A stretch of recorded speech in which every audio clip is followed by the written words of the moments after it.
Okay, so let's get started. Abel, you have to close the computer.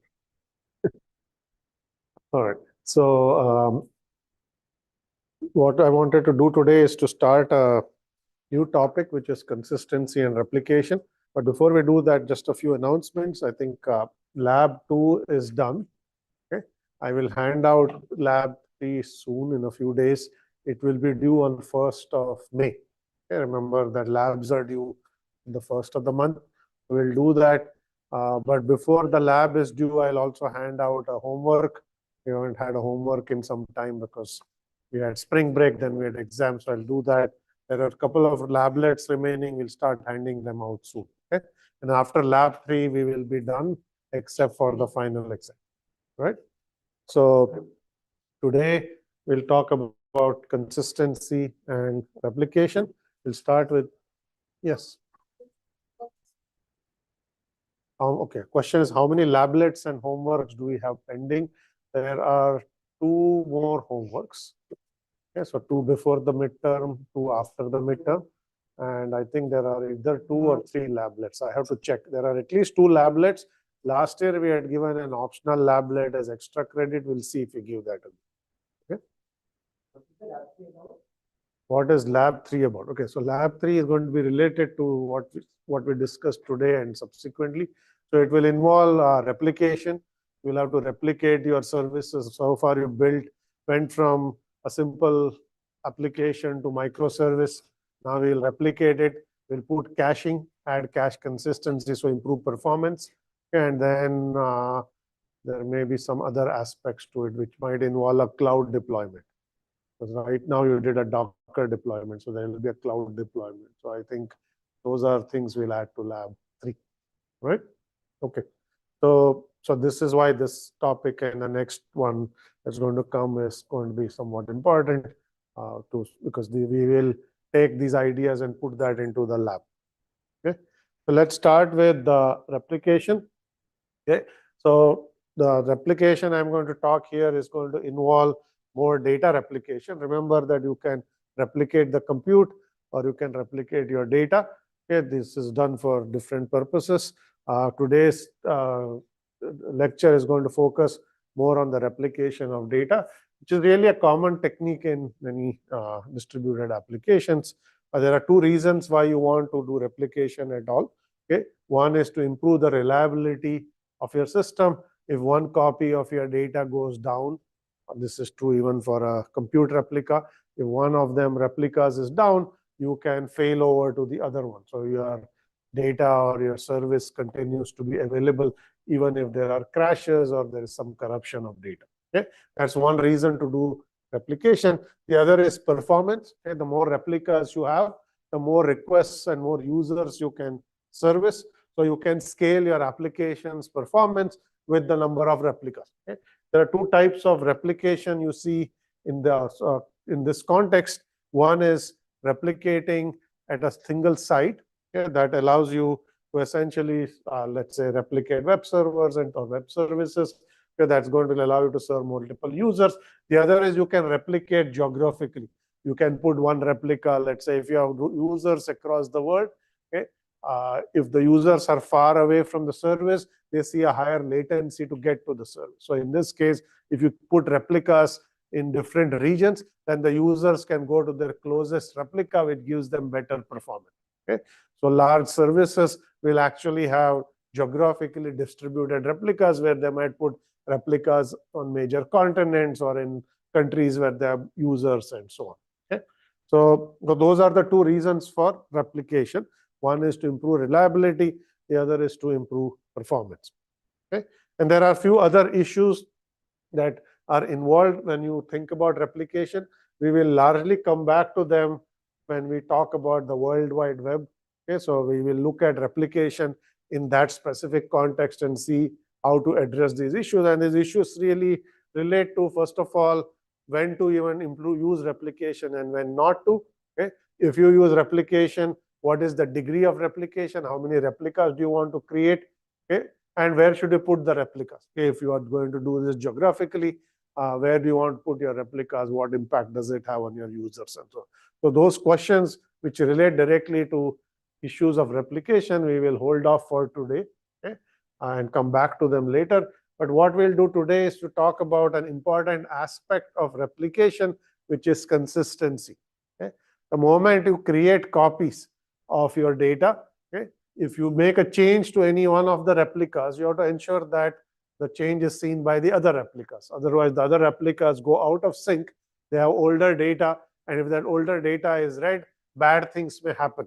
Okay? Your application might give incorrect results to the user, or users might make decisions based on outdated information. So you don't want that to happen. Okay? So to ensure that that does not happen, you have to do extra work by implementing what is called cache consistency, okay? Or not even cache consistency, in consistency. Okay? You also have to do this when you replicate in caches, but you have to maintain consistency of your replicated data, which means that you have to keep them in synchrony with one another. Okay? And today we are going to look at techniques to actually do this. And there are a set of things that we will get to when we think about consistency. Before we do that, I wanted to mention this very famous result that has to do with replication and consistency and things of that sort. It's called the CAP theorem. Okay? Here, CAP is an acronym, stands for consistency, availability, partition, tolerance. Okay? It was a conjecture almost 25 years ago by a very prominent distributed systems researcher from Berkeley, who made this conjecture at a conference. And basically what he said at that point was, if you take any web service or any distributed service for that matter, does not have to be web service, okay, it is not possible to have all three of those properties at the same time. Okay? You cannot ensure consistency, which means that nodes will see the same data at the same time. Availability, which means that even if some nodes fail, users can continue to write to other nodes in the system, which means one failure does not bring down the entire system. That's called availability. And partition tolerance, which means that the network gets partitioned, here the network is not available, makes some of the nodes reachable, even then you can have the system running. Okay? So all of those three properties are desirable. Okay? You want to have replication and you want to have consistency. Of course, you want to have availability. That's why you had replication to begin with, where if some nodes go down, so you can continue to use the system. And if there is some network issues, you still want some of the nodes to be reachable. But the conjecture was you can at most have two of those three properties at any given time, but never three. Okay, not all three. Okay. We are not going to go into a lot of details as to why. There is actually a proof that the theoreticians wrote soon after this conjecture was made that formally proved that this is going to be the case in any distributed system. We will not actually look at that proof here. Instead, we'll just look at some example just so that you get some sense of what this CAP theorem is about and why we need to keep in mind. Okay, so in some sense, you should not, as a distributed system designer or a software engineer, think that you can have all three properties in a system. Fundamentally, it's not possible. Okay? Something you need to, it's an impossibility result you need to keep in mind. Here are some examples of systems that provide two of the three properties. Okay? So first one is consistency plus availability, which means that you cannot, you do not worry about network losses and so on. So if you have cluster databases and things of that sort, and a two-phase commit, which we haven't actually seen so far, okay, these types of systems, or even a single database, okay, will give you consistency, okay, which means that you can keep the database replicas consistent. It gives you availability, which means if one of the replicas fails, you can continue to run the system. Okay, but it does not give you partition tolerance. Where the network is down, you cannot reach the replicas, then of course you can't do anything in this case. Okay? So, and that's true for two-phase commit also, but we have not studied that yet. We'll come back to it in 2 or so classes. Okay? So the second example is so that one gives you the C and the A property, but not the P property. The next one says we can have systems that give consistency. Oh, your question, yes.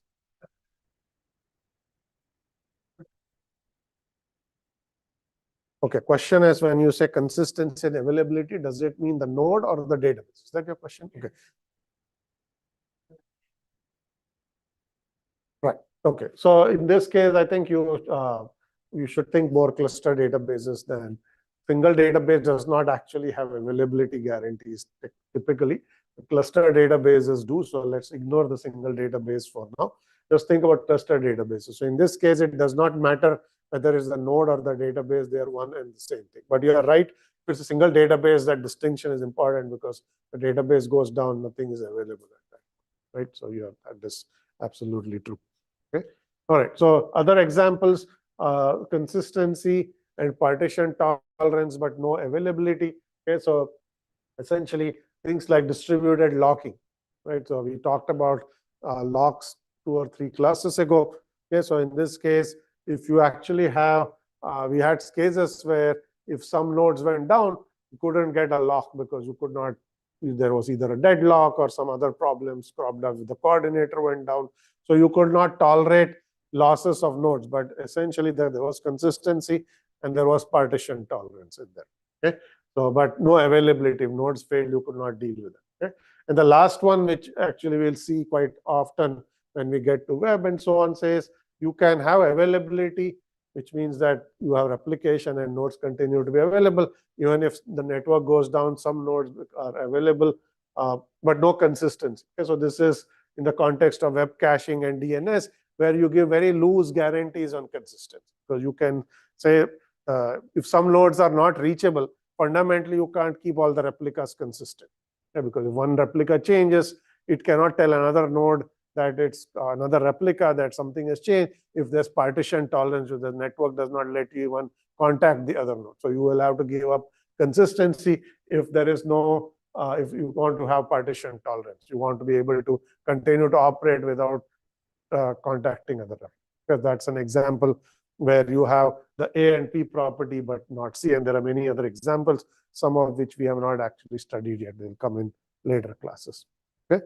So in any case, I think this is something you need to know, that when you design systems, at least distributed systems, there are 3 desirable properties you want, but you cannot actually have all 3. So as you have to decide which one you want to give up, okay, which are the 2 more important ones, because you will not be able to do all 3 in any system.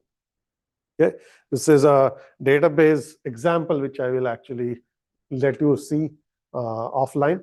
Okay, this is showing you all kinds of databases that you may have encountered, things like MongoDB, Cassandra, Vertica, MySQL, all kinds of databases, and it's trying to say for all of these database systems, which of the 2 properties did they pick. Okay, so you'll see that things like MySQL essentially don't do partition tolerance, but do consistency availability. So things like MongoDB, Memcached, and so on, they cannot deal with the availability. They choose consistency and partition tolerance. And then there are others like Cassandra that do availability, partition tolerance, give up on consistency. Probably if you've not heard of these products, don't worry about it. It's just an example to show you, just even within the context of just these databases that are used as backends of web applications, they have made these choices so you can decide which one to use for a specific web application. Okay. All right. So with that, let's now get to replication and think about more consistency models. Okay. So here, this picture is actually showing you 2 different approaches for replication. One is called application level. So the application is responsible for replication. The application deals with ensuring consistency. Consistency maintenance is the responsibility of the application. Okay. And the second one, which is the second picture here, is a middleware-based approach where the application doesn't actually deal with consistency. Okay. There's a middleware system that is aware of the replication, that tracks the changes, and is responsible for ensuring that the replicated objects and so on are kept consistent with one another. Okay. Now, in either of these 2 approaches, whether the application doing the work or the system doing the work for the application, you still have to implement a consistency protocol, okay, which is the protocol that's going to ensure that if a change is made at one replica, other replicas are going to see. Okay. So we'll now see how can you actually implement these ideas, or at least not how you implement them. Implementation will come later, but what are the types of guarantees you can give on for consistency? And we'll see that there's a spectrum. It's not just one approach to maintaining consistency. There's a whole slew of approaches, and it's good to understand what they are and what their guarantees mean and what the trade-offs are. Okay, so to do that, let's start thinking a little bit about what replication and scaling mean and why even we worry about different types of consistency guarantees. Why not give the best possible guarantee, which we'll see is called strict consistency. Okay, and the reason is that consistency maintenance comes at a cost. Okay, and you have to pay the overhead of ensuring all your replicas are consistent, and the cost can be quite high in many cases. Okay, so the real issue is what kind of price are you willing to pay to ensure that your replicas are consistent with one another, because this is extra overhead that you have to incur when you have a replicated application. Okay, so let's take an example to understand when you may want to pay that price and when you don't want to pay that price. Okay, so let's just take an object. Doesn't matter what the object is. Let's say it's a file. It has n copies. Okay, it's replicated n times. Okay, let's say that the read rate on this file or the read frequency is R. Okay, some value R. The write frequency is some value W. Write frequency is how often the file is changing. The read frequency is how often is the file being read by you. Okay, so let's take two cases. Okay, the read frequency is much smaller than the write frequency, which is R less than W, and the opposite. The read frequency is much higher than the write frequency. Okay, so let's take the first case. Okay, the read frequency is lower than the write frequency. Okay, what does this mean? This means that the file is changing very frequently. The write frequency is high, right? But the read frequency is very low in comparison. It's relative, right? So it's changing frequently, but it's not being read often. Okay, so it's a file that changes a lot, but not many users are reading that file. Okay, so now assume that you want to keep the file consistent. So every time the file is changed, okay, you will have to tell all the n copies of the file, all the n replicas that the file has been modified, maybe propagate the new version of the file and so on. That is what a consistency protocol will do. Okay, and this is going to happen often because the file is being modified quite frequently. After every change, you will have to do all this extra work to let the replicas know the file has changed. Okay, but you do all of this, the file is not being read. Right? So maybe you do 100 writes and you do 1 read. So you'll basically say do this 100 times, but nobody is reading the file. So all of that extra work is not being used by any reader that's actually reading the file. Okay, so you're paying a high cost for maintaining consistency, but you're not getting any benefit because there are not that many reads in the system. Nobody's actually reading whatever has been modified. Okay, that's one approach. Not one approach, one scenario. The other scenario is the opposite. Okay, the file is being read frequently, but not modified frequently. Okay, so maybe it's modified. It's like the web page for the course, right? It gets modified twice a week before the lecture. Okay, maybe there are lots of reads because you all are maybe coming and looking for the slides or something like that, right? So it's the opposite case. Now, in this case, because the writes are infrequent, but the reads are frequent, you want to make sure that any read that comes always sees the most up-to-date version of the file. Okay, it is beneficial to make sure after every change, all the replicas are updated because there are lots of users accessing the file. Why should they see an older version? Okay, so in this case, you may want to pay the cost of consistency maintenance because it's paying off. As soon as the file changes, there are lots of users trying to see what has changed. So maybe you should keep the copies consistent, and then users are happy. They see the most up-to-date version of the file or a web page or whatever the object may be. Okay, so these two examples tell you that strict consistency, which says keep all the copies always consistent, might sound like a good thing, but because it has a high cost, you got to think about, do you really want to pay that high price? Okay, when does it make sense, okay, to pay that price? So that's the scenario you want to keep in mind. And what we'll see is you don't always need to have strict consistency. We'll give you a spectrum of weaker guarantees. Maybe you don't want to pay the high price, and pick a weaker guarantee and say, I will only guarantee you this as opposed to the strictest possible guarantee. And that may be enough for many applications, specifically applications where the read rate is much smaller than the write rate or something like that, right? So this is why we are going to study maybe 6 or 7 different approaches to doing consistency, and we'll start with the strictest one and then end with the weakest possible. And you'll see the entire spectrum as we go one at a time. Is this clear? Any questions so far? Okay. So let's start with consistency semantics or the consistency model. Okay. So this is the picture you want to keep in mind. Okay. Though you see that there are 3 disks in the picture, that's our data being replicated. Okay. And you see the boxes at the top, those are users or processing, accessing the data. Okay. So in this case, in this trivial example, there are 3 copies, but typically there will be n. Okay. And then there are users accessing the data. And the user tries to access the data, maybe they go to their nearest copy to access it.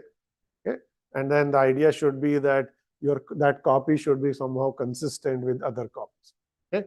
What does consistency means? It basically means that you always want to return the results of the most recent update, which is the most recent version of that object, which is also another way of saying that is you want to return the results of the most recent write. The most recent write is the one that updated that file. So you want to return that version of that object of the file for a subsequent read.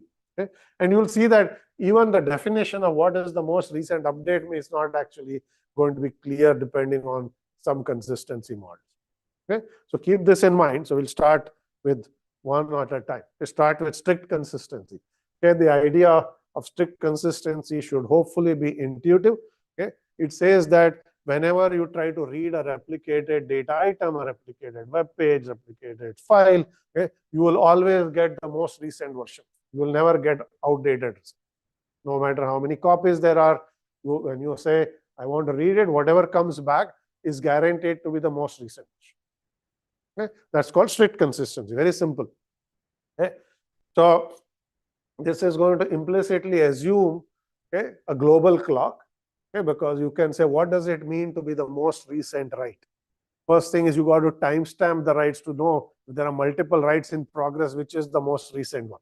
And remember, this is a distributed system. So there may be one write on one node, another write more or less at the same time on another node. Unless you have a perfectly synchronized clock, you don't know which is the more recent one. If you don't know which is the most recent one, or the system doesn't know, how is it going to guarantee you that you are getting the most recent? Okay.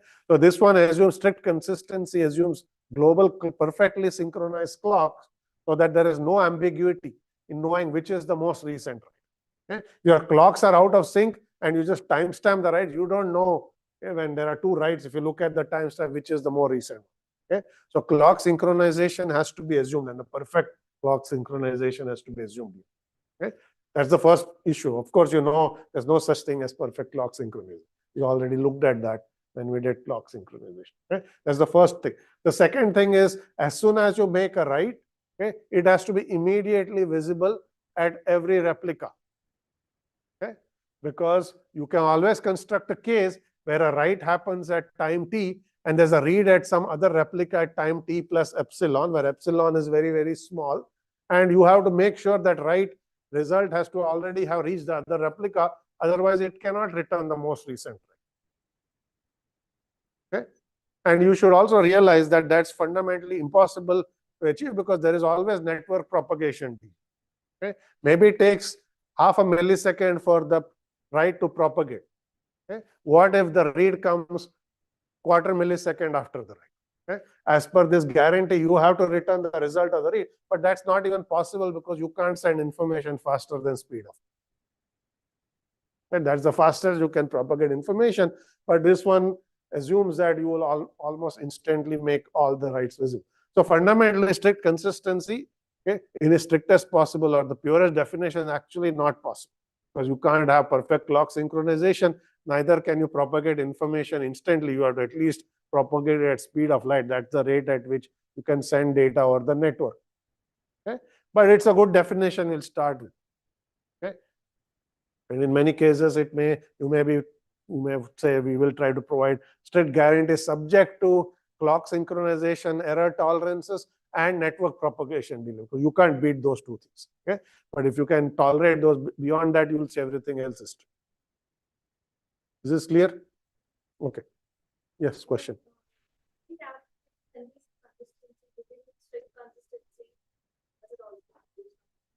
Okay, question. That's a good question. It says in CAP theorem, when you say consistency, does it mean strict consistency or looser consistency? The strictest definition is strict consistency. But even somewhat, so there are other definitions we'll see in the next few slides that are close to strict consistency, but not as strict. Even some of those are actually hard in CAP theorem. You can't do all three in many cases. But if you go to something very weak, then it's possible. Okay, so it depends on the system how weak the consistency can be before it breaks down as per CAP theorem. But think strict consistency, if you just want to keep things simple, the C in CAP should be strict consistency. Okay. All right. Next is sequential consistency. One step weaker than strict consistency. We say strict consistency is hard. Okay, what can you do that is actually somewhat weaker than this? Okay, so here is a definition of something called sequential consistency that's a little bit weaker. Okay, so what does this say? Okay, so we will now start reasoning about reads and writes and order of reads and writes, because remember I said consistency means when the read comes in, you have to return the results of the most recent write, and we have to figure out what the most recent write is. So all of these consistency models, we'll show you examples where there are reads being made, there are writes being made, and we see for this read, what is it that you're returning from the system? Is it the most recent write? Is it an older write? And depending on what you return, you'll see that you can make things weaker. Okay? So let me define it, then I'll explain it with an example. So here we'll assume that when there are some reads and writes across processes, they'll get interleaved in some order. Okay? Any valid interleaving is going to be allowed. Okay? So long as all processes agree on that interleave. So all processes say this is the order in which reads and writes have occurred, and this is what has been returned for each of the reads. Okay? Each process is going to preserve its program order, okay? Which means that the process is executing instructions. You can't say if instruction A has executed before B, you can't then say B has executed. Yeah, that's not allowed. A program order has to be preserved. Okay? But we won't say anything about what's the most recent write in this case, because that will bring us back to strict consistency. The best way to understand it is with this example. Okay? Here is an example, and there are two cases here. Let's take case A. There are 4 processes. Okay? They are reading and writing a single data item that is shared. Only one data item that's replicated on 4 processes or 4 systems. Okay? So process P1 is going to essentially write the value A to data item X. Maybe X is a 5. So you just write A to 5. Okay? Process B is going to write B to that variable or 5. Okay? And then P3 and P4 are just going to read that file twice. Okay? When P3 reads the file first time, it sees B. Okay? Then it sees an A. Okay? And then when P4 sees it, it sees the B first and then A second. Okay? And the x-axis here is time. Okay? So first thing you should realize is this can't possibly be strict consistency, because the most recent write essentially wrote B to value X. Okay? And yet when you are reading X, you first read B, and then later you see A, which was an older write. Okay? You should have, if you had strict consistency, you should have only seen B and B at this point, because A has been overwritten by B. Okay? But what we are saying is it is fine from a sequential consistency standpoint to see. So these processes are seeing the second write before the first write. That's essentially what it means. Okay? So maybe this P1 is a replica that is far away. Okay? And so the other replica has already seen a write, and the P1 has not even told the other replicas that it has seen a write, even though that write is earlier. But from a sequential consistency standpoint, we are saying any interleaving is allowed. So these processes are agreeing that the second write has happened before the first write. And that's the order in which they're seeing those writes, because you see the 2 reads are showing the writes in opposite order as far as those processes are concerned. Okay? And in sequential consistency, we will allow this. In strict consistency, we will not allow this, right? Because we always have to return the results of the most recent write. The most recent write is B. So you can never see A after that, right? Because A has actually already happened before. Okay, is that clear? So this is allowed. Okay, here's another example. Okay, same example, but P1 sees B and A when it does its 2 read, and P4 or P3 sees BA, P4 sees AB. They're seeing the writes in 2 different orders. Okay, P3 is seeing the second write, and then it's seeing the first write. Okay, when I see second write, it means when it reads the file, it basically sees what the P2 has written, and then it reads it again, then it sees the other write. Okay? But they are seeing 2 different. Here, the processes do not agree on the interleaving. So this is not allowed as per sequential consistency, because we said any valid interleaving is allowed, but all processes have to agree on that interleaving. Okay? So P3 and P4 don't have agreement on which order the writes have happened. They're seeing the writes in two different orders. Okay? So that's not allowed. Sequential. So if you are saying my system is sequentially consistent, your system better not show their processes this order, because that's not allowed. But this is okay, even though this is not strict consistency. Is this clear? Any questions here?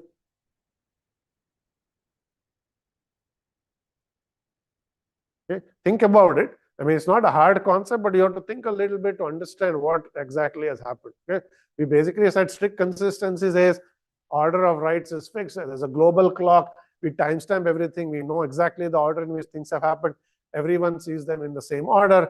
Always when you read, you get the most recent version. So if there's a strict consistency, P3 and P4, because the reads are actually happening after those writes, you should always see B and B. Okay. The only way they can see A and B is this: the first read has to happen between those two writes. That's the only way they'll see AB.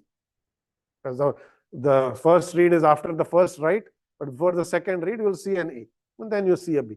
Okay. In this case, the two reads are actually happening after the two writes, first of all. Okay. So strict consistency says it has to be BB. But in sequential consistency, we not only allow BA, we allow that to be in that order, even though the reads are after the two writes. Okay. So that's a loser definition. It's called sequential consistency. Okay. We'll see another one, which is called linearizability. Okay. This is actually going to sit between sequential consistency and strict consistency. Okay. It's not one step weaker than strict consistency, but it's actually stronger than sequential consistency, but yet weaker. So it's not, we're not weakened sequential consistency further, but we added one more constraint that puts in between. Okay. So linearizability says you do everything that sequential consistency does, but you also preserve timestamp order. Okay. So if there's a timestamp in that sequence, you will actually preserve the timestamp order. Okay. If specifically timestamp of X is less than timestamp of Y, you should essentially allow those reads to happen in that order. Which means, let's just say if you had logical clocks, because we don't have perfect synchronization, your logical clocks or vector clocks, and two writes got ordered based on logical or vector clocks, then you have to also respect that ordering.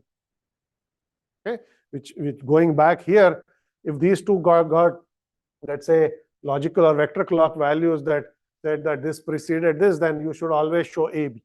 If they're concurrent events, it doesn't matter. You can pick AB or BA, so long as you agree, it's fine. Okay, so you do everything that sequential consistency did, but you also preserve this timestamp order. Yes, question. Okay, that's a good question. Question is, how do processes agree on the order? Okay, so for that you need a consistency protocol that guarantees this property. Think of this as a definition. I didn't show how to do this, but I haven't showed how to do strict consistency. Today we are not going to talk about how to implement the definition. These are simple definitions. Okay, so this is why it's called a consistency semantics. Consistency protocol is an implementation of the definition that says, here is what I'm going to do to ensure this guarantee. And as part of that, you will have to answer that exact question. How do processes know or agree? Okay? The protocol has to decide how it's going to figure this out, how to tell all the processes. That we are not going to look at today. We'll come back to some of this and look at it, not for every protocol, but it's at least good to know the definition. Okay? Even if you don't know the details of how do you implement all of these ideas. Okay? But it's a good question. Okay? This is why you should remember, I'm not showing any implementation. I'm just defining ideas for consistency. Okay. All right. So we did linearizability. We did sequential consistency. Here's an example of linearizability where there are three processes. Okay. Three variables that they share, X, Y, and Z. Okay. So you essentially, each process is going to set one of those variables, is going to write one of those variables, and it's going to print the other two variables, which means it's reading. Okay. This is the write and this is the read. Okay. So what linearizability says is essentially you can interleave these 6 statements in any order you want. All processes have to agree on that order. Okay? And then all processes also have to agree on the timestamp in which they occur. Okay? So here essentially are 6 different interleavings, and this is what you will output for each of those interleavings. So this one is going to output 0, 0, 1, 0, 1, 1. What that means is this statement is essentially going to say x is equal to 1. Y and z have not yet been set. Let's say everything starts with 0. So when you do print y and z, you will essentially print 0, 0 here.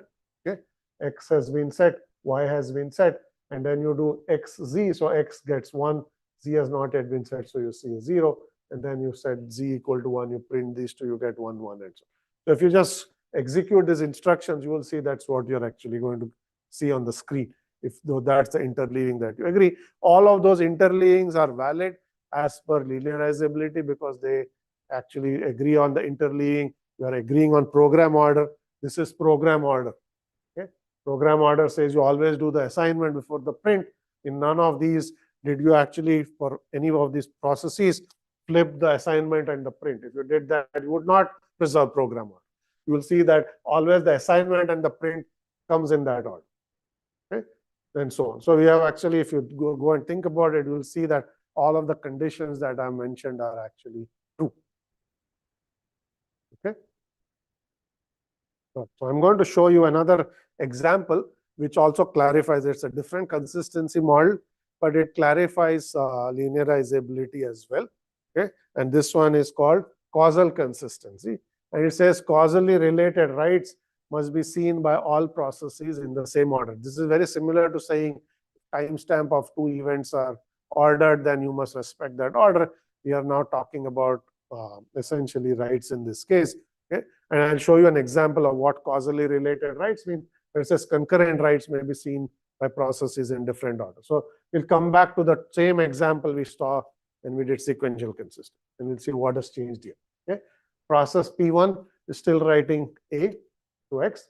Process P2 is first going to read that value and it sees A, and then it writes B. Okay? And then P3 and P4 are just doing the 2 reads. So the only thing we have changed from the previous example, we inserted a read in P2. Everything else is the same. Okay? So you first write A, and P2 is going to read it. It sees whatever P1 has written, and then it essentially writes B. Okay? So in doing this, these 2 writes have now become causally related. Okay? Because A, so think about this variable as a shared buffer, which is almost like message passing. You can think of P1 wrote A to the shared buffer. P2 read that shared buffer and got A. It's almost like sending a message saying the value of X is A. Right? So now these 2 processes have essentially have an implicit message that has gone from P1 to P2, and then this write has occurred after that. So these 2 writes are now causally ordered writes. You have to respect that ordering now, which means every other process must see P1's write before it sees P2's write. That's what is required by causal consistency. Linearizability will also require similar things. Okay? So you will see P3 sees BA and P4 sees AB. Okay? This is not causally consistent for 2 reasons. First of all, they are not even agreeing on the order. Okay? Second is they are essentially not respecting AB, because they should have both seen AB for this to be causally consistent, because you said that write is causally related to this other write, and this write has happened before that other write because of that implicit message passing, because there was a read sitting between those 2 writes. Is this clear what I said? Yes? Okay.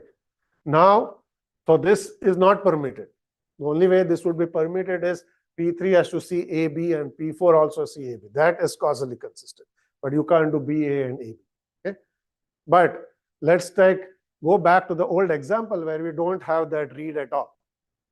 Okay, that was our example. That's exactly the example shown there. Okay? If you remove this read, these 2 writes are concurrent write. There's nothing, there is no message that is going between these 2 processes that you can see. There's no read that is essentially our implicit message that goes between these 2 writes. So these 2 writes are concurrent writes. Okay? And what do we say here? Concurrent writes may be seen in different order. Okay?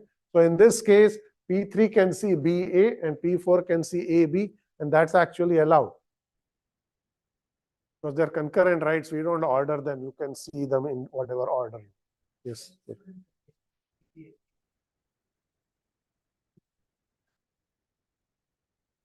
Can you come again? I didn't understand.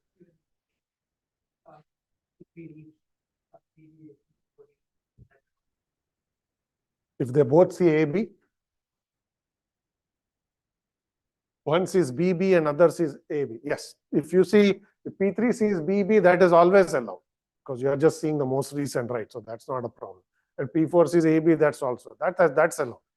That's not a problem. This doesn't mean this is the only way it's called. I'm just saying that if you see two different A and B, they better be A followed by B.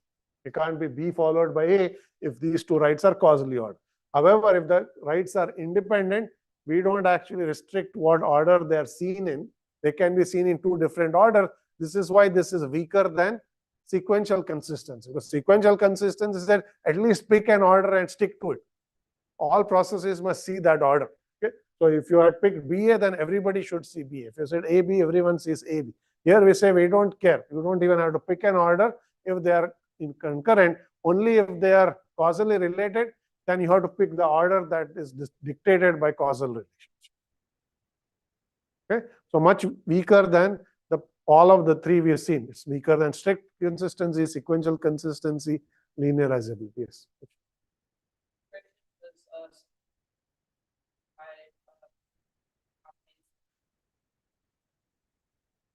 Okay, what scenarios do sequential consistencies give you useful properties that are better than causal, right? There may be applications where you don't want problems like this, where you are seeing things in two different order and then you're processing things in different order and things of that sort. At least if you see things in the same order, okay, that might be easier to reason with for certain applications, right? So, I mean, I don't know, you can think about social media posts, right? If two users are posting or commenting on something, if you see them in one order, somebody else sees them in the other order, you don't know who commented first. Okay? You might think that this is in response to the previous comment and somebody else might see some other thing. If you're sequentially consistent, you pick one order, especially when these posts are being made at the same time, they show up in the same order in everybody's feeds. That's an example of sequential consistency. Causal consistency says that unless you have seen somebody else's post before you made it, okay, only then you show them in other order. Otherwise, I can show them in different orders to different people. That might cause some confusion, right? So there may be applications where it's useful. Is that clear? Okay. Any other questions here? All right. Causal consistency. Okay. There are many other models that are even weaker. Okay. I won't go into all of them. One is called FIFO consistency that says even causal is too complicated. So we'll just assume that writes from each process are ordered, but writes across processes are not ordered. If one process does two consecutive writes, we'll just ensure that everyone sees those writes in some order, but across processes, we will not try to enforce any ordering. All of this was an exercise to ensure write ordering across processes. Okay? So FIFO says, let's not even bother. Let's only look at one process at a time and see that that's actually the processes are seeing messages in that order. Okay? So that's called FIFO consistency. Okay, so it's much weaker than any of the ones we looked at. And then there are other models that don't even attempt to try to order writes because even that might be too complicated. But they use this notion of a critical section to say that let's only order things at critical section boundaries. What happens inside the critical section is not as important. So this gets us to what is called weak consistency, entry and release consistency. Okay? Three things, but the idea is exactly the same. Okay? We assume that we are going to order events based on granularity of critical sections, which are much larger units than individual reads and writes. So whenever a critical section ends, you essentially make all the writes visible in some order, okay, that you pick, but you don't actually worry about what has happened during the critical section, what order of things happening. You only look at the entry. Either you say everything is consistent when you enter, that's called entry consistency, or you say everything is made consistent when you exit, that's called exit consistency, which means all the writes are propagated after the critical section has finished. Okay? This should at least ring a bell, because last time we talked about database transactions making commits. And we said when you commit, things become visible. This is very similar to that. During the transaction, we said anything can happen. You can even roll things back. Very similar. You say only at entry and exit points do I then make things consistent. Somebody had a question? All right. So many different models. Okay. Here's a summary that shows this actually the order in which you can make them weaker one after the other. So there's strict consistency at the top. Then we have linearizability. Then we did sequential. We did causal. I briefly talked about FIFO and the others. It's not important that you know them all. Okay. But at least you should know the first 2 or 3. Okay. Because those you will see in many systems. Many systems do provide linearizability or sequential consistency, and some give you causal. Strict is very not used often, but some systems try to do that as well. Okay. All right. So I'll say one more thing. Then we'll talk about a very loose form of consistency called eventual consistency. But let me just talk about consistency from the perspective of the client as opposed to consistency from the perspective of the system. Okay. So far, what we talked about is what should the system guarantee for the user, and say we said this is the property that the system should provide.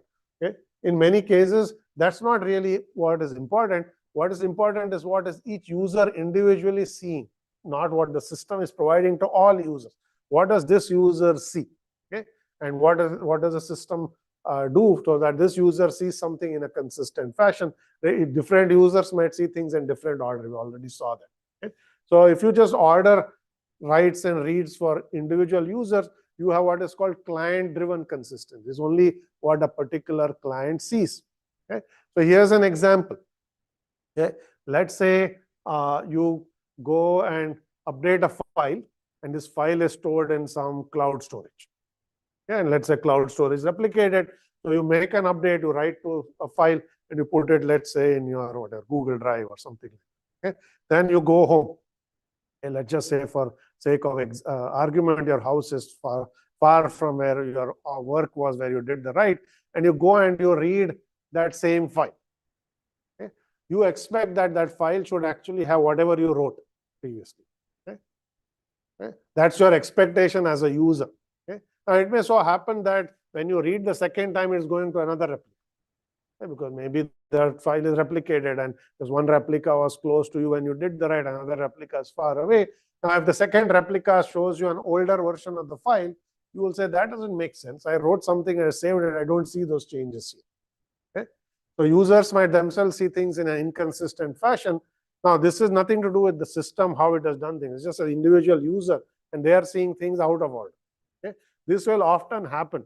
Okay. Not for the Google Drive example I gave you, but often happens in things like password databases. So you will see that you can actually go change your password on one machine. Okay. And you then walk to some other machine in the system and you try to log in, and that machine still has an older version of your password. Okay.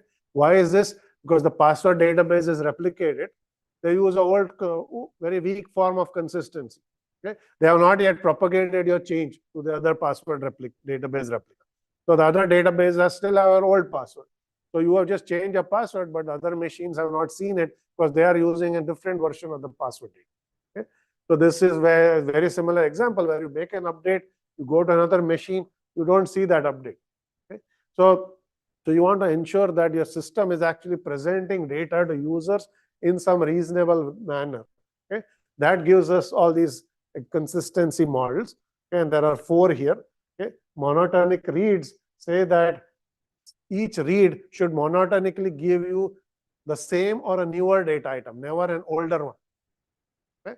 So I read something, and then I read that same file at some later point in time, maybe at a different location. I should not see anything older. I should either see the same version or a newer version, but I should not regress back and get an older version. Okay. So this example I was giving you should not actually happen. Okay. Monotonic writes see that essentially write should be propagated in the same order. Okay. So essentially, it doesn't matter if an update has not reached a replica, but the ordering should be the same. Okay. My write should actually hit replicas in the same order. Now, I should not have a write here And then 1 hour later, I go write another replica, and then some other replicas see them in a different order because you're using some weak get. That will cause. So these are saying my write should be order, my read should be order. Okay? Doesn't matter who else is doing, because I don't care how my reads are ordered with respect to somebody else's reads. Those are all the previous protocol. This is just looking at me as a user or a process. Okay? And then it says read your writes, essentially says that a read X always returns the write X by that process. This is the password example saying I should read my most recent write. If I updated my password, I go to another machine, I try to log in, that machine should read my most recent password. But it should not read an older password. That says read my writes. I should be able to read my most recent update. I should not see an older update. Okay? And then write follow reads essentially is very similar. It says a write followed by a read should essentially take place in on the more same or more recent version. Okay? So very similar ideas, but this is saying let's try to think about consistency for each individual users. Let's not try to take the multiple users and try to come up with some interleavings and say what should a third user see about those two users. That's too complicated. Let's just try to show each user a consistent view of the system. That's what this is. So it's all of these are much weaker than anything else we studied, because they're only thinking of one user, not multiple users. Yes. What's the question again?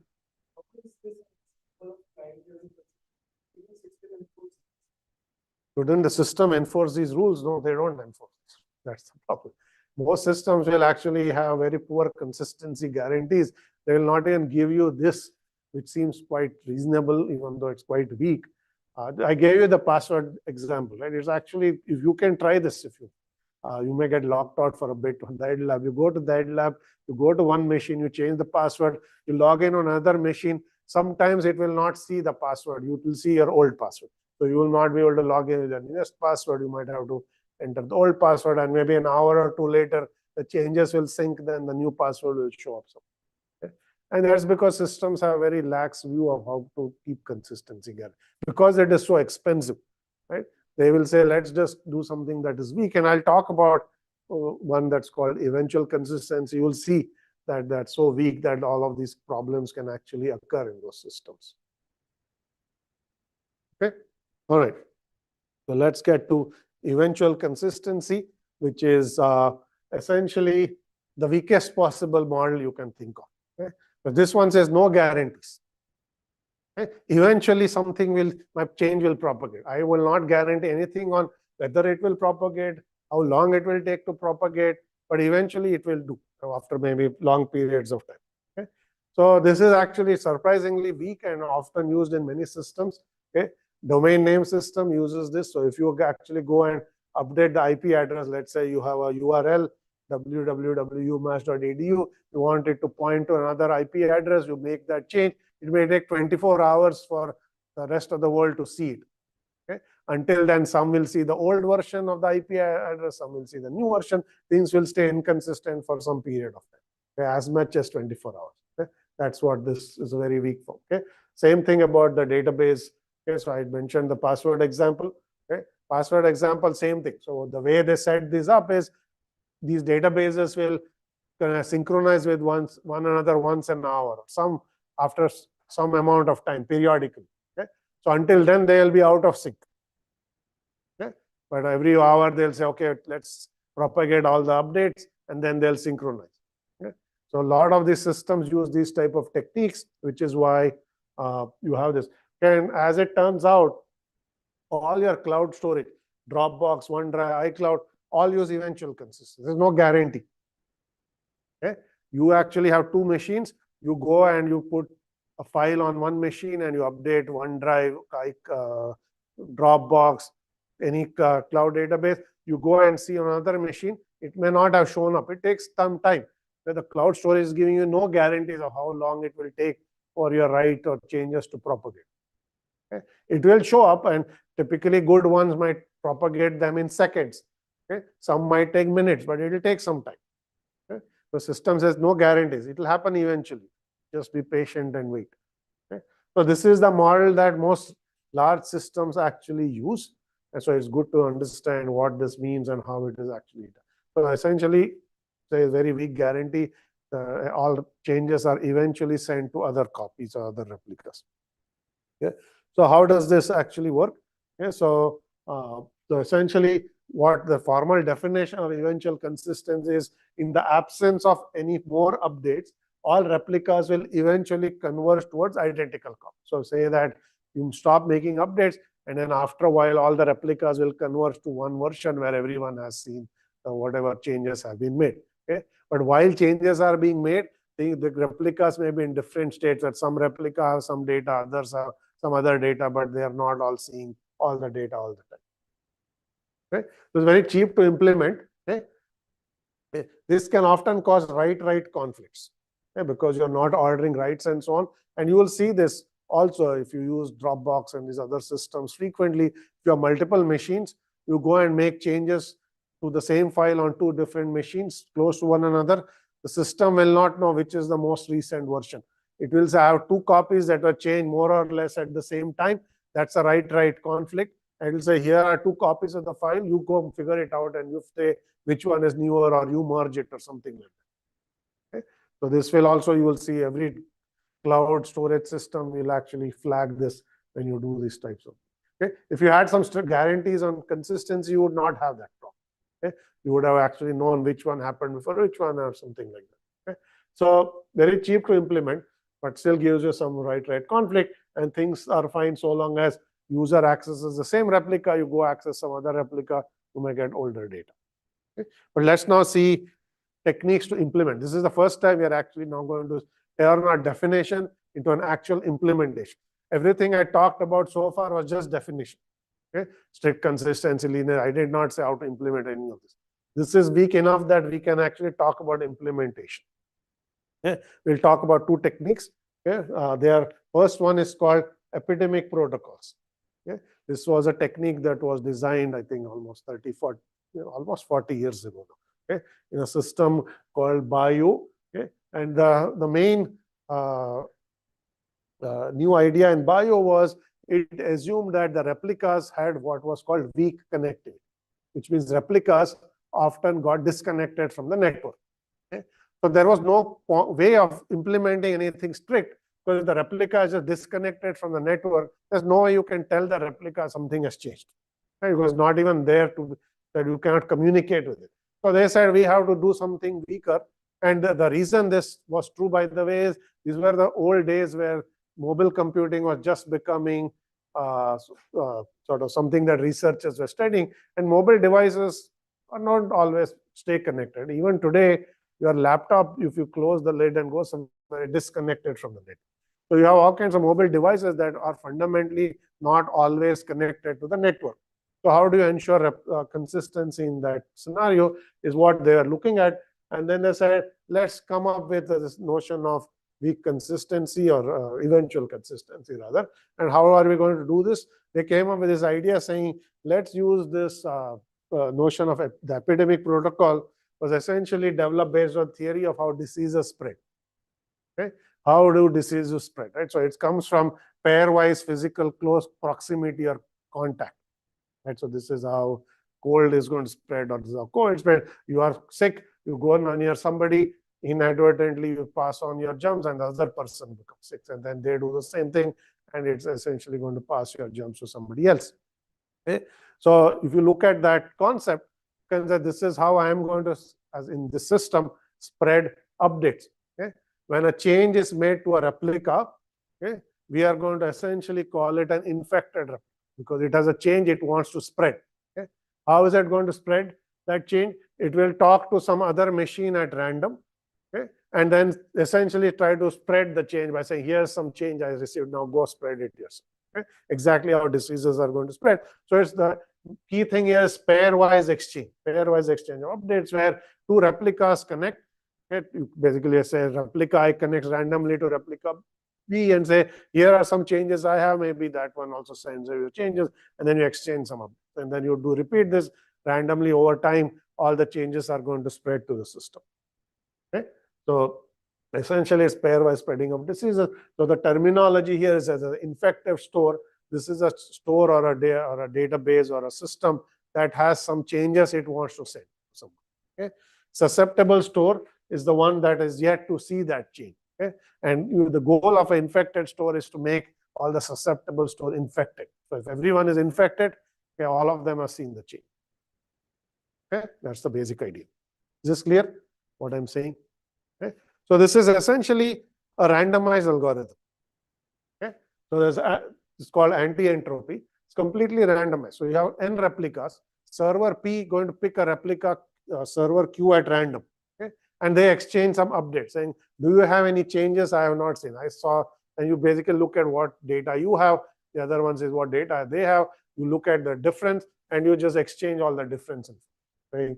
So this is exactly how Dropbox will synchronize your laptop with the cloud server or any of your storage services. Okay? They will essentially, your laptop will periodically connect to the server and say, I have these new files, here they are. And you'll say, server, you ask the server, do you have any new files I have not seen? And it will pull those. Okay? So this is pairwise exchange of information. Okay? In this case, there is, you can contact any replica. You don't have, in the cloud storage, there's a distinguished replica, which is the server. All the replicas contact the server. Okay? But you don't need to do that. You can do peer-to-peer exchange where any replica contacts any other replica and say, okay, I can either push changes, okay, I can pull changes, or I can do both push and pull. Okay? So completely randomized technique. Okay? P picks a server Q at random. Okay? Every so often you just say time to pick a server, you connect to the server, you push, pull, or both, and then you go off, do something, after a while you repeat, and so on. Is this clear? Okay? So as simple as it gets. Okay? That's called anti-entropy. Okay? There's another one called rumor mongering or gossip protocols. Okay? This is exactly how a rumor is going to spread. How do you spread a rumor? Say you have some interesting information, you want to essentially tell your friends, you will call your friend at random and say, okay, I heard this interesting rumor, and then you spread. And then your friend might repeat that and so on. Okay? Now, just as rumors will stop spreading after a while, because if it's stale information, you say, I'm not going to call 5 more people. Everybody seems to know this news already. Okay? So essentially, there's a back off in rumor mongering. There's the same thing here. Okay? After you spread the rumor a few times, you'll start tossing a coin. Should I continue to spread a rumor or not? So if the coin says, let's say heads, you'll say, I will call some more people. If it says tails, you say, I'm done. I'm not going to tell anyone because everyone seems to know it. Okay? So there's a probability by that you have a coin toss that tells you when you as a user, or in this case a system, will stop spreading that update to someone else. Okay? So hot gossip items will start spreading quickly, and after a whole bunch of systems have seen it, maybe there are only a few systems will continue to spread it, and others have stopped spreading it. Okay? Now in this technique, in rumor mongering, there is going to be a small probability that there will be some store that will never see a change, because everyone has just said, I stopped spreading the rumor, and nobody contacted that store. Maybe it's not the person, not a good friend of anyone. Nobody actually called them to say, here's this piece of rumor that I want to tell you, something like that. Okay? So there is always a chance that some replica will always say out of sync, never got that update. Okay? In this other case, anti-entropy, that's not going to be the case, because any system can pick any other system at random and ask for updates. Okay? So eventually the update will spread. It may take a long time, but it will spread. Okay? In this case, you have actually a mechanism to stop spreading updates. Just the same way rumors, you may just not call any more of your friends to tell them about this news or something like that. Okay? So this class of protocols is called gossip protocol. So both are randomized. Okay? But in this case, it's randomized with some stopping. In the other case, there is no such thing as stopping. Basically, you keep going until everybody's seen it. Okay? Okay. Question is, what is K? Is it the number of nodes? So in this case, K is the probability, 1 over K is the probability of stopping. Okay? So if K is set to 2, you toss a coin, probability half, you will basically say, I'm not going to spread it anymore. Okay? So you want to keep K, the value of K high, so that the probability of continuing is high for a while. Okay? If you set it to be small, then you might stop quickly and the rumor doesn't spread much at all. Okay? If you keep it the other way around, you will keep contacting friends. They say, I already heard this 1 hour ago. You're just telling me something I already know. So you are essentially doing extra work trying to spread a rumor when the update is already. So that's a tunable parameter that tells you how many nodes you will contact before you stop. Okay. Yes.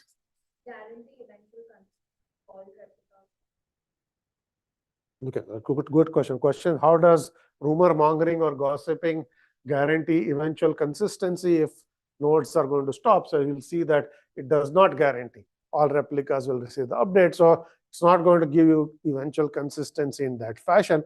But if you think about it, even anti-entropy might take infinite time to spread the update. So it's not like eventual could be so long that it does matter. It's no better than not receiving it at all.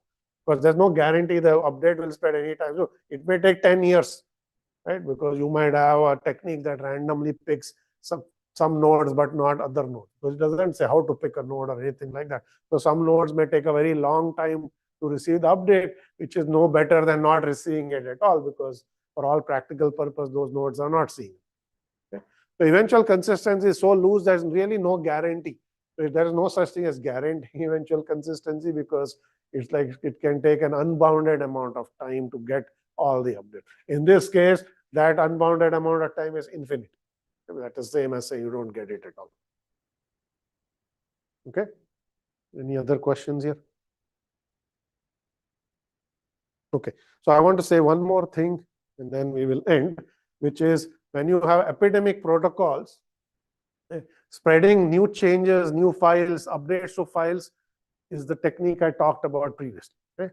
But there's an interesting point of if you actually delete information, how does that change? That's also a change. Okay? You deleted something. How does that spread? So let's take the Dropbox or OneDrive or whatever iCloud example. Let's say you have a shared cloud storage and you delete a file. Okay? So if your machine then goes and contacts the cloud storage and say, I have 3 files. How many files do you have? It'll say, I have 4 files. Okay. And the file that you deleted is still on the cloud storage. And you might think that that's a file you don't have because it's not in your directory, and you'll download it. And the file you deleted has just reappeared. Right?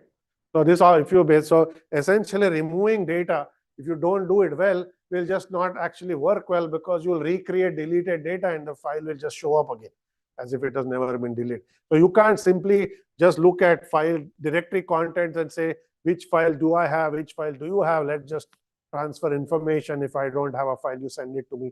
That doesn't quite work when deletions are actually also part of the story. If you are just creating files, it works fine. Okay? So what will you do? Okay? Essentially, you have to actually keep track of deleted files by creating what's called a death certificate. Okay? So you delete the file, but then you create a special file saying this file was deleted. Okay?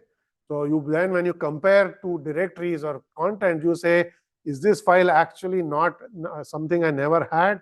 Or was this a file I deleted because I have a death certificate that I kept saying the user actually deleted the file? So I'm not going to recreate it by downloading. Instead, I will actually spread the death certificate to other nodes and say delete the file. So that certificate spreads, and then you start deleting the file. Okay? So that certificate is an update saying the file is deleted. That's the last update you make to a file before it disappears. But if you don't keep any record that the file has disappeared, your file will magically reappear after. Then all the system you built will not really work as intended. Okay? So you have to essentially track deleted data by creating extra information, which we just call that certificate, spread that and cause the file to get deleted. And of course, eventually you want to clean up your death certificate. Otherwise, your directory will be filled with death certificates from files you deleted 10 years ago. They'll still be sitting there. Okay? Because there may be some node that hasn't seen your death certificate, may still store an old copy of the file. So you have to wait a while before you do it, but eventually you want to start cleaning them up as well. Okay, so that's basically it for today. So we went through an entire chapter of the book. Okay, so that was quite a bit of material we covered in one lecture. I will put that link to that chapter from the book. Go and read it. Some of the concepts, as you will see, are definitions. You have to understand them a little bit Once you get the hang of what it means, it's not very hard to understand. Things like eventual consistency are much easier to understand because they are all using simple randomized technique. There's a way to understand them much better. And these are the techniques that are actually used, okay, in many systems, not any of the ones we started with, like strict or sequential linearizability. In the database world, you do have some of these techniques like linearizability being used. But most of these other systems simply use eventual consistency. Okay, so we'll stop here. Yes, your final question is.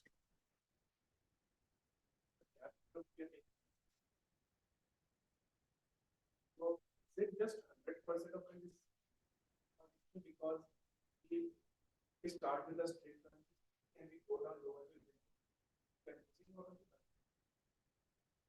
something from this line? Yes, so I think if you relax the consistency in CAP theorem, so question is, what happens if you relax the consistency in the CAP theorem? What do you gain? That's your question, right? So if you relax the consistency, if you say consistency is eventual consistency, that means you gave up C. Okay? You weakened it to eventual consistency. Now you have availability and partition tolerance, which means that even if the network is cut into two, some replicas are on the left half, some replicas are on the right half. Okay? You can continue to access them. Okay? They will not be consistent because you will modify them. They can't talk to one another. They will start diverging. You can continue to access them. So they are available to you. And you go in partition tolerance, which means network is down, you still have the system up and running. Okay? So this will often happen where there are network outages and so on. Okay? If you want to keep consistent, all the replicas will block, and we can't take any changes because we can't propagate the changes. So we don't know what state other replicas are in. So I have to fundamentally not process any more requests. Right? So if you have databases that actually give you asset properties and you keep two databases on two locations, okay, and the network dies, the database can't process queries. So your bank transaction will start failing. But one database is now disconnected, so you can't propagate changes. Right? So it can actually cause problems if you want to ensure strict consistency, because you will have to give up. I cannot tolerate network outage. There's a network outage, system goes down. Right? On the other hand, if you say I give up consistency, all kinds of failures I can tolerate, but because replicas will go out, be inconsistent. And if I'm willing to tolerate that, and then later on I synchronize, that's fine. It's all a trade-off. There's no right answer as to which property to give up. Depends on the application. Okay. All right. So I'll end here, but I did want to make one announcement. So Monday, I'm going to cancel the lecture. Okay. So there's eclipse. So it's actually during the lecture time. Several students wanted to see if they could skip class. So I'm just going to not have the lecture on Monday. We'll have a makeup class maybe in a week or two once I have figured out what time to hold it up. Okay. So next week, only one class on Wednesday, no class on Monday. Okay. You go see the eclipse. Even here is 90% eclipse, but use glasses. Don't go see it without proper eyewear. Right? Okay. So let's stop.